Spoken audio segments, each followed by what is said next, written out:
Livro narrado com elaboração de Cristiane Batista. Se inscreva, grata. O sonho é a realização de um desejo. Freud. Quando, após passarmos por um estreito desfiladeiro, de repente emergimos num trecho de terreno elevado, onde o caminho se divide e as mais belas vistas se desdobram por todos os lados, podemos parar por um momento e considerar em que direção deveremos começar a orientar nossos passos. É esse o nosso caso, agora que ultrapassamos a primeira interpretação de um sonho. Encontramo-nos em plena luz de uma súbita descoberta. Não se devem assemelhar os sonhos aos sons desregulados que saem de um instrumento musical atingido pelo golpe de alguma força externa, e não tocado pela mão de um instrumentista. Eles não são destituídos de sentido, não são absurdos, não implicam que uma parcela de nossa reserva de representações esteja adormecida enquanto outra começa a despertar.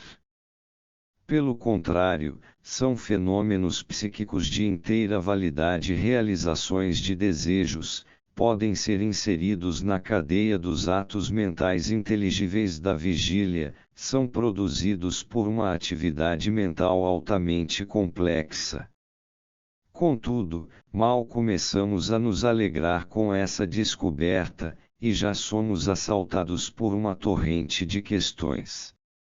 Se, como nos diz a interpretação dos sonhos, um sonho representa um desejo realizado, qual a origem da notável e enigmática forma em que se expressa a realização de um desejo?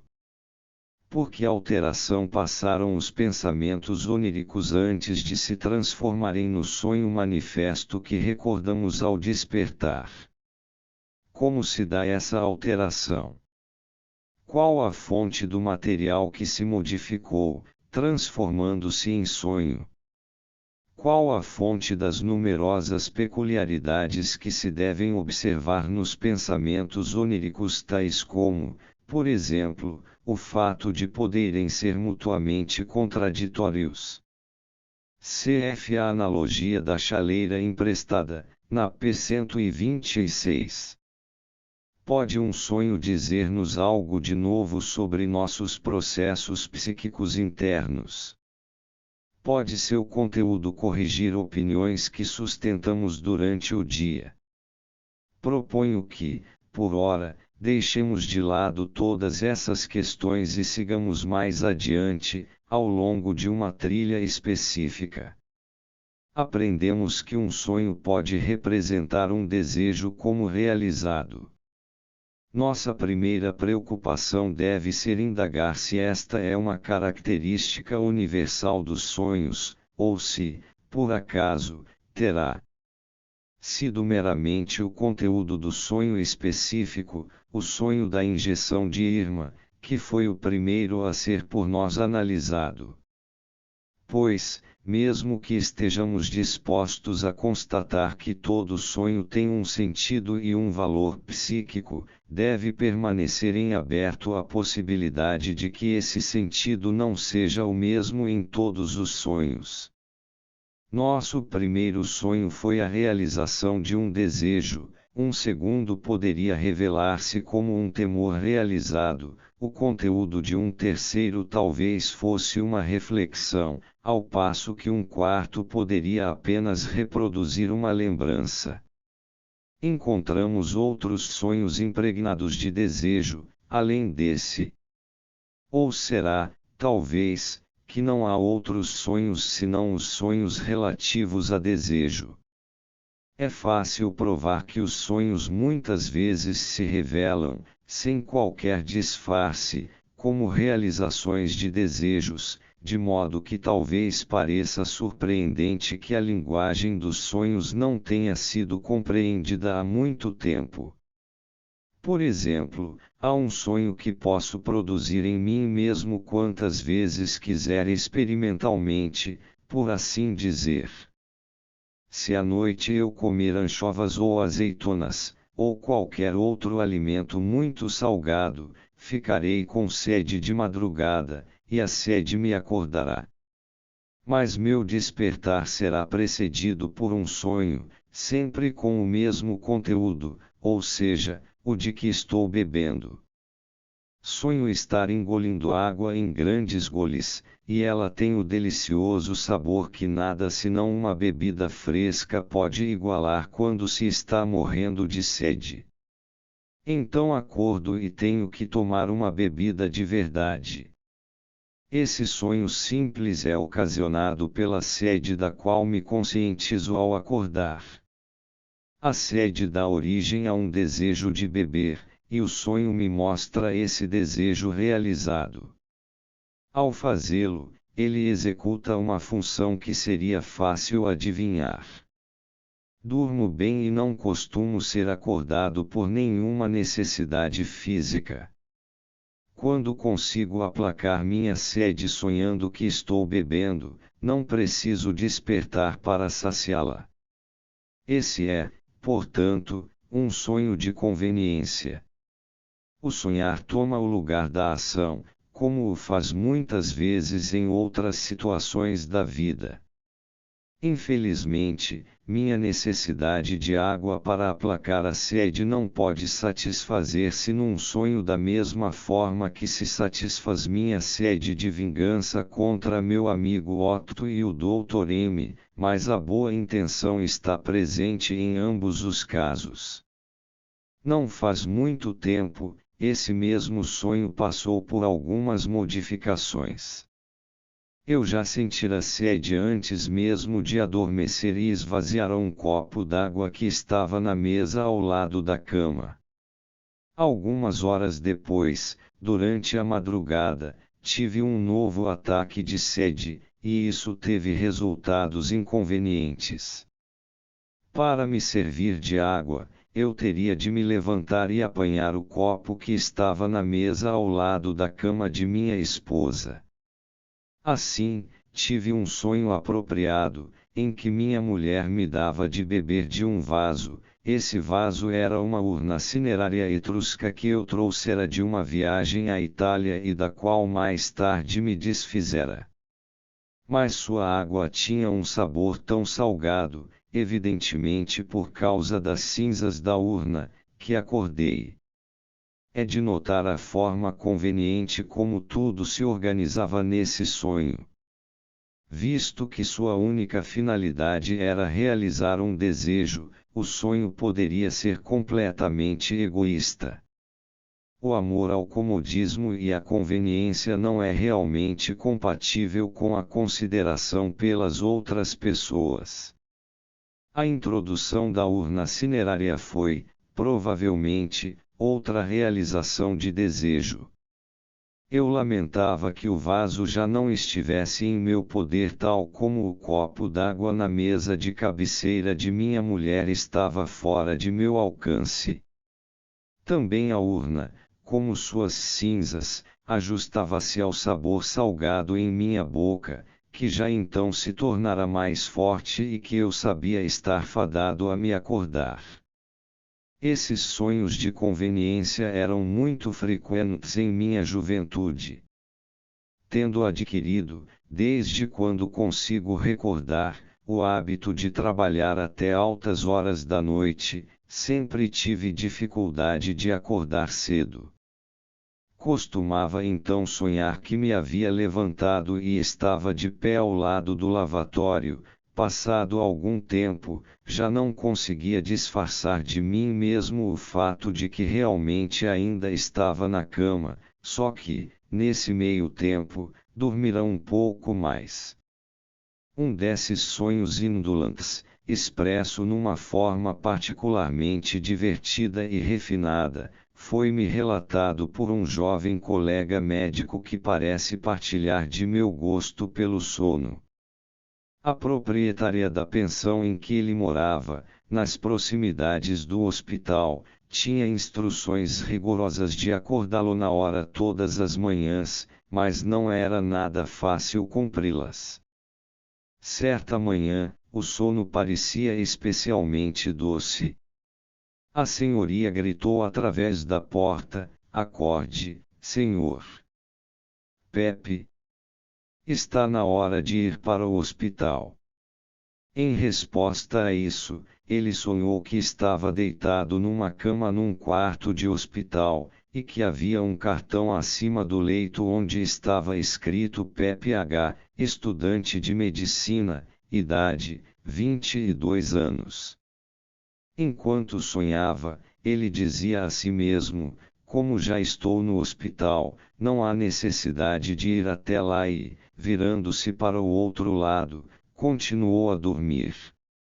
Desse modo, ele confessou abertamente o motivo de seu sonho. Eis aqui outro sonho em que, mais uma vez, o estímulo produziu seu efeito durante o sono. Uma das minhas pacientes, que fora obrigada a se submeter a uma operação no maxilar, operação essa que tomara um rumo desfavorável, recebeu ordens dos médicos para usar um aparelho de resfriamento no lado do rosto, dia e noite. Logo que adormecia, porém, costumava afastá-lo. Um dia, depois de ela ter mais uma vez jogado o aparelho no chão, pediram-me que falasse sério com ela a esse respeito. Dessa vez, realmente não pude evitar, respondeu. Foi por causa de um sonho que tive à noite. Sonhei que estava num camarote na ópera, e que estava apreciando muitíssimo o espetáculo. Mas, senhor Carmeyer estava na casa de saúde e se queixava amargamente de dores no maxilar. Assim, eu disse a mim mesma que, como não estava sentindo nenhuma dor, não precisava do aparelho, e joguei-o fora. O sonho dessa pobre sofredora parece quase uma representação concreta de uma frase que às vezes sai da boca de pessoas em situações desagradáveis: posso pensar em muitas coisas mais agradáveis do que isto. O sonho dá uma imagem de uma dessas coisas mais agradáveis.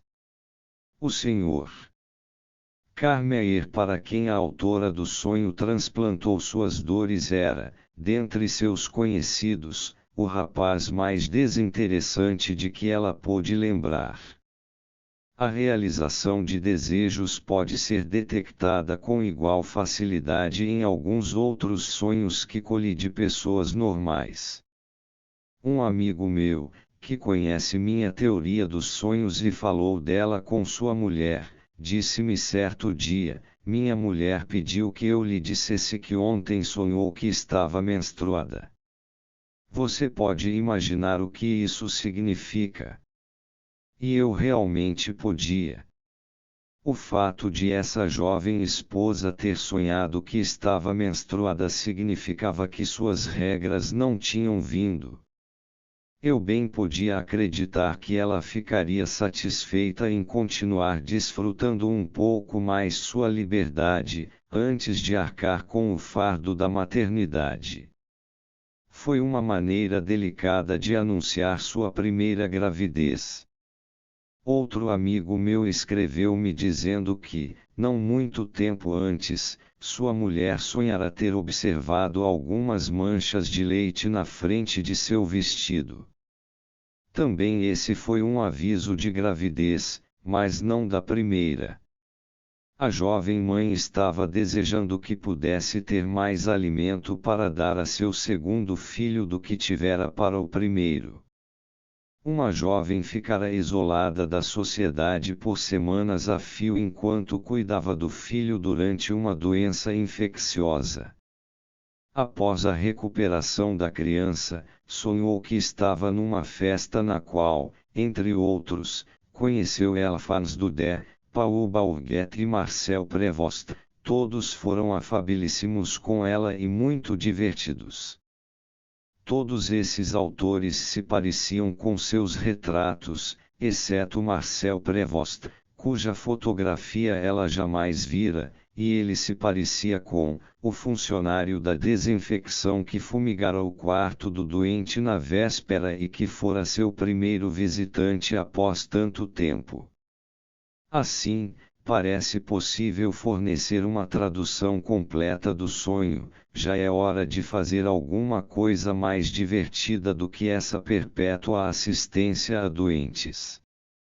Esses exemplos talvez bastem para mostrar que os sonhos que só podem ser compreendidos como realizações de desejos e que trazem seu sentido estampado no rosto, sem nenhum disfarce, encontram-se sob as mais frequentes e variadas condições.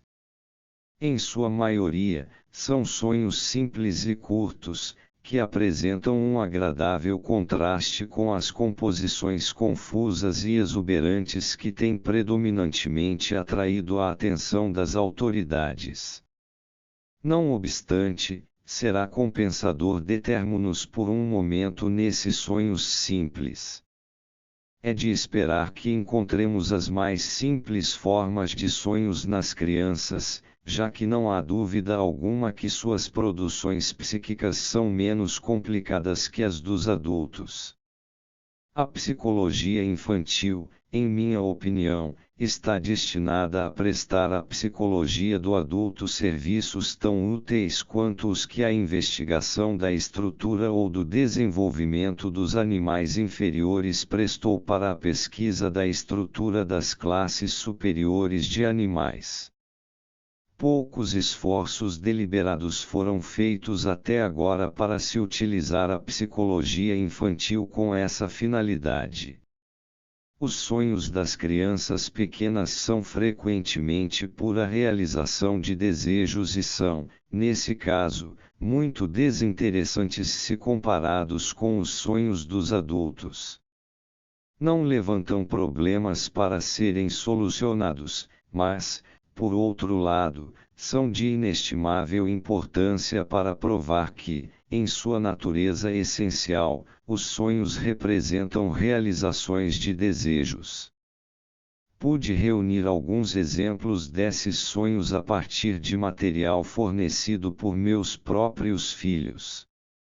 Tenho que agradecer a uma excursão que fizemos à encantadora aldeia de Alstadt, no verão de 1896, por 2 sonhos. Um deles foi de minha filha, que contava então 8 anos e meio, e o outro, de seu irmão, de 5 anos e 3 meses. Devo explicar, à guisa de preâmbulo, que estávamos passando o verão na encosta de uma colina perto de Alcei, de onde, quando fazia bom tempo, descortinávamos uma esplêndida vista do Dachstein. A Simonilte era claramente visível por telescópio. As crianças fizeram repetidas tentativas de vê-la por meio desse instrumento, não sei dizer com que grau de sucesso. Antes de nossa excursão, eu dissera às crianças que Alstadt ficava no sopé do Dachstein. Elas aguardaram o dia com grande expectativa. De Alstadt caminhamos até o Echertal, que deliciou as crianças com sua sucessão de paisagens cambiantes. Uma das crianças, porém, o menino de 5 anos, foi aos poucos ficando inquieto. Toda vez que divisávamos uma nova montanha, ele perguntava se era o Dachstein, e eu tinha de dizer não, é apenas um dos contrafortes. Depois de ter formulado a pergunta várias vezes, ele caiu em completo silêncio, recusando-se categoricamente a subir conosco a encosta íngreme que leva à cascata. Achei que estava cansado. Mas, na manhã seguinte, ele veio a mim com uma expressão radiante e disse: "Ontem à noite sonhei que estávamos na Simonilte." Então eu o compreendi. Quando eu falara sobre o Dachstein, ele tinha esperado subir a montanha durante nossa excursão a Alstadt e encontrar-se perto da cabana sobre a qual tanto se falara em relação ao telescópio. Mas, ao descobrir que estava sendo ludibriado com contrafortes e uma queda de água, sentiu-se decepcionado e abatido. O sonho foi uma compensação.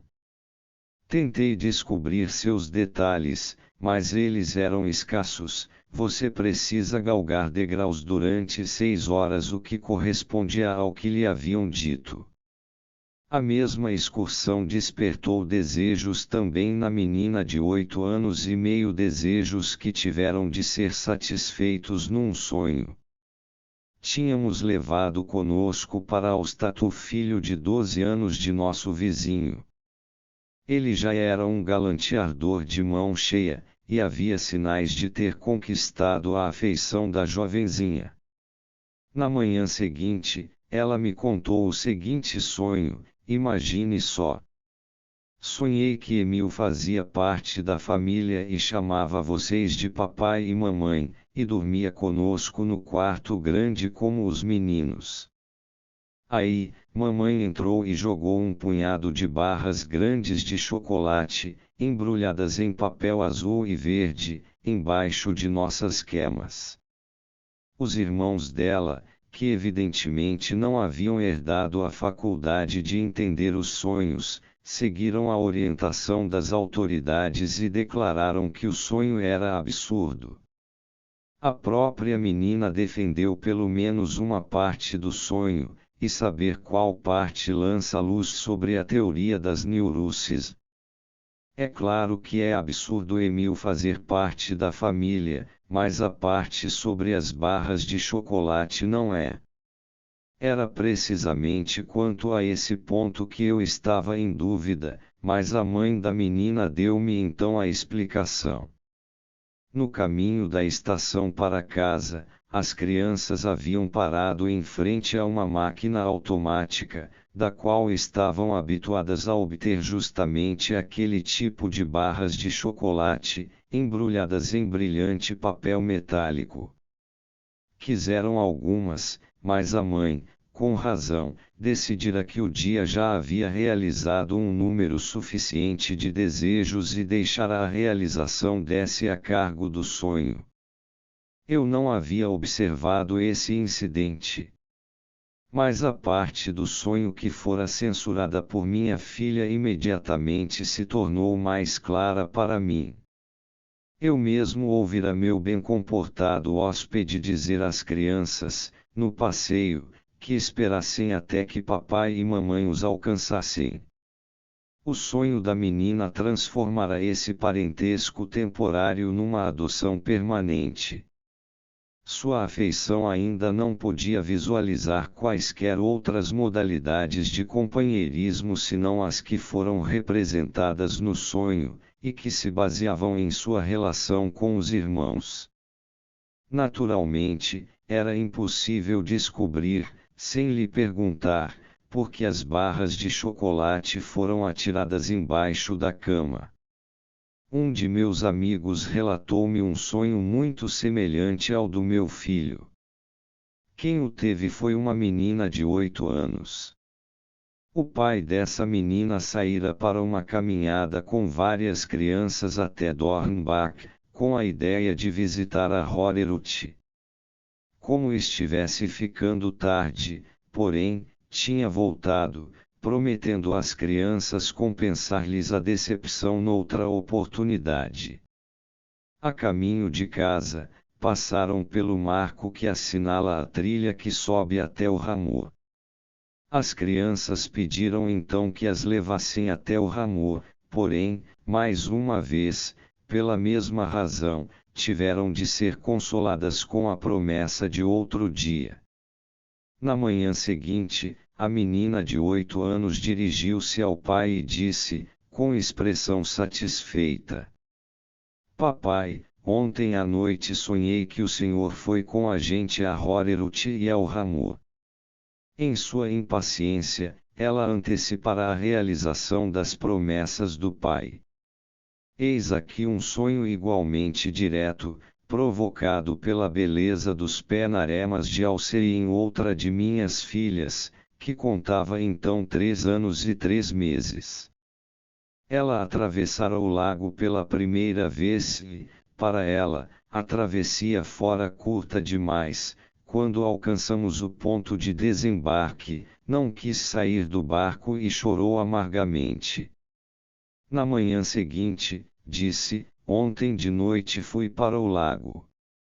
Esperemos que sua travessia no sonho tenha sido de uma duração mais satisfatória. Meu filho mais velho, então com 8 anos, já tinha sonhos de ver suas fantasias realizadas. Sonhou que estava andando de carruagem com Aquiles e que Diomedes era o condutor. Como se pode imaginar, ele ficara excitado, na véspera, com um livro sobre as lendas da Grécia, dado à sua irmã mais velha. Caso eu possa incluir na categoria dos sonhos as palavras ditas pelas crianças durante o sono, posso citar, a esta altura, um dos sonhos mais infantis de toda a minha coleção. Minha filha mais nova, então com 19 meses de idade, tivera um ataque de vômitos certa manhã e, como consequência, ficara sem alimento o dia inteiro. Na madrugada seguinte a esse dia de fome, nós a ouvimos exclamar excitadamente enquanto dormia, Ana Fleud, Mulangus, Mulangus silvestris, omete, pudim. Naquela época, Ana tinha o hábito de usar seu próprio nome para expressar a ideia de se apossar de algo. O menu incluía perfeitamente tudo o que lhe devia parecer constituir uma refeição desejável. O fato de os morangos aparecerem nele em 2 variedades era uma manifestação contra os regulamentos domésticos de saúde. Baseava-se no fato, que ela sem dúvida havia observado, de sua ama ter atribuído sua indisposição a uma indigestão de morangos. Assim, ela retaliou no sonho contra esse veredicto indesejável. Embora tenhamos em alta conta a felicidade da infância, por ser ela ainda inocente de desejos sexuais, não nos devemos esquecer da fonte fértil de decepção e renúncia, e consequentemente de estímulo ao sonho, que pode ser proporcionada pelas 2 outras grandes pulsões vitais. Eis aqui outro exemplo disso. Meu sobrinho, com 1 ano e 10 meses, fora encarregado de me cumprimentar por meu aniversário e de me presentear com uma cesta de cerejas, que ainda estavam fora de estação nessa época do ano. Ele parece ter achado a tarefa difícil, pois ficava repetindo celejas nela, mas era impossível induzi-lo a entregar o presente. Contudo, ele encontrou um meio de compensação. Estava habituado, todas as manhãs, a contar à mãe que tinha tido um sonho com o soldado branco, um oficial da guarda envergando sua túnica branca, que ele um dia ficara na rua a contemplar com admiração. No dia seguinte ao sacrifício do aniversário, ele acordou com uma notícia animadora, que só poderia ter se originado num sonho: Hermann comeu todas as celejas. Eu mesmo não sei com que sonham os animais. Mas um provérbio, para o qual minha atenção foi despertada por um de meus alunos, alega realmente saber. Com que, pergunta o provérbio, sonham os gansos? E responde, com milho. Toda a teoria de que os sonhos são realizações de desejos se acha contida nessas 2 frases. Como se vê, poderíamos ter chegado mais depressa à nossa teoria do sentido oculto dos sonhos simplesmente observando o uso linguístico. É verdade que a linguagem comum às vezes se refere aos sonhos com desprezo. A frase "Traum-me deixa-me os sonhos são espuma" parece destinada a apoiar a apreciação científica dos sonhos. Via de regra, porém, o uso comum trata os sonhos, acima de tudo, como abençoados realizadores de desejos. Sempre que vemos nossas expectativas ultrapassadas por um acontecimento, exclamamos em nossa alegria: eu nunca teria imaginado tal coisa, nem mesmo em meus sonhos mais fantásticos.